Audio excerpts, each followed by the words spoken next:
Hi, I'm Sherry from Far North Spirits, and I'm going to show you how to make a basil smash with our Solveig Gin.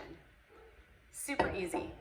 Take some basil, throw it right into your shaker tin, add half an ounce of simple syrup, half an ounce of lemon juice, 2.5 ounces of Solveig Gin,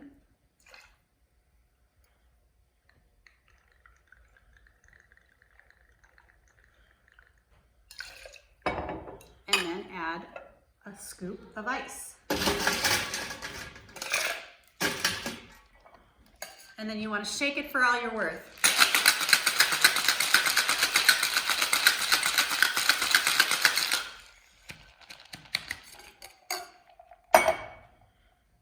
And then just dump the whole thing, ice included, into a glass. And there you have a basil smash. Enjoy.